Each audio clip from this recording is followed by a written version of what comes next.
evening, India. Welcome to our Glory Globe TV's breaking news. Yes, Alan Mean does not go to the grocery store anymore. She avoids bars and going out to eat with her friends. Festivals and community events are out too. This year, she opted not to take her kids to the local St. Patrick's Day parade. It's not a shut-in. She is just a Korean American from Center Pennsylvania. Ever since the US government shut down a Chinese spy balloon last month, Min has withdrawn from her normal routine out of a concern she or her family may become targeted in one of the hundreds of anti-Asian hate crimes the FBI now says are occurring every year. The wave of anti-Asian hate that surges with the pandemic may only get worse.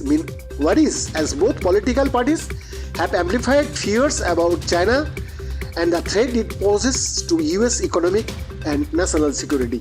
You cannot avoid paying attention to the rhetoric because it has a direct impact on our lives, Min said. The rhetoric surged again this week as a hostile House committee grilled TikTok CEO Su Cheo for more than 5 hours on Thursday about the app's ties to China through its parent company. By details after lawmakers repeatedly accused Cheo, who is Singaporean, of working for the Chinese government and tried to associate him with the Chinese Communist Party, Vanessa Papas, a top TikTok executive, condemned the hearing as rooted in xenophobia. Xu had taken pains to distance TikTok from China, going so far as to anglicize his name for American audience and to play up his academic credentials. He holds degrees from University College London and Harvard Business School, but it was not enough to prevent lawmakers from blasting TikTok as a weapon of the Chinese Communist Party and as the spy in America's pockets. All while mangling pronunciations of Chew's name and the names of the other officials at its parent company. By details, after Chew's testimony, Arkansas Republican Senator Tom Cotton said the CEO should be deported immediately and banned from the United States, saying his defense of TikTok was beneath contempt. There are good reasons to be mistrustful of ByteDance given that it is subject to China's extremely broad surveillance laws. TikTok has failed to assuage concern the Chinese government could pressure ByteDance to improperly access data despite a plan by TikTok to firewall the information, and the Chinese government authorization approach to numerous other issues clashes with important American values, said many Asian Americans interviewed for this article. But they also warned that policymakers choose to use inflammatory speech. In some cases, language tinkled with 1950s era Red Scare style McCarthyism endangers countless innocent Americans by association.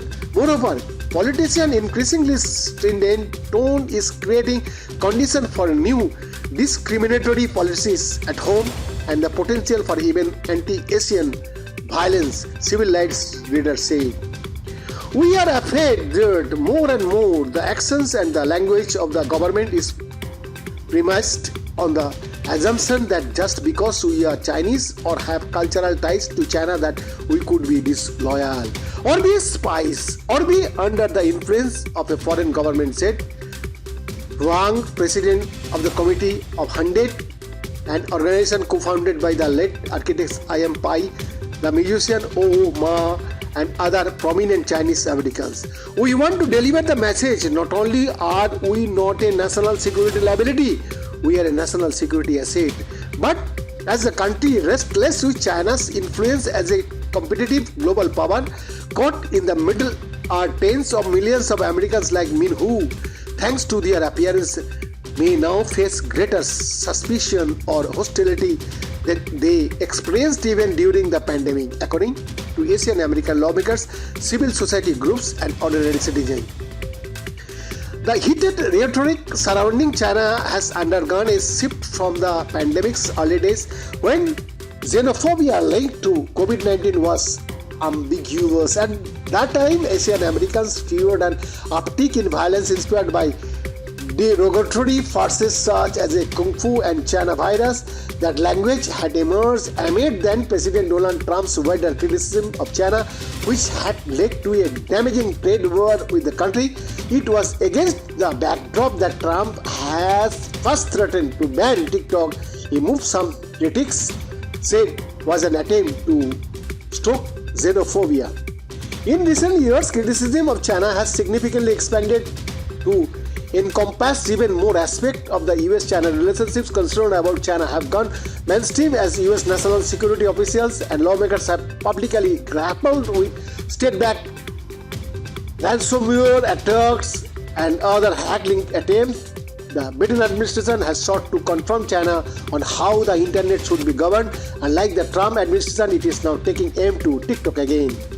As that shift has occurred, criticism of China has stylistically evolved from blatant name-calling to the more clinical vocabulary of national security, allowing an undercurrent of xenophobia to lurk beneath the respectable veneer of geopolitics, civil rights leaders said. In January, House lawmakers stood up a new select committee specifically focused on the strategic competition between the United States and the Chinese Communist Party. At its first hearing, the panel's chairman, Wisconsin Republican Representative Mike Gallagher said, "This is an existential struggle over what life will look like in the 21st century, and the most fundamental freedoms are at stake."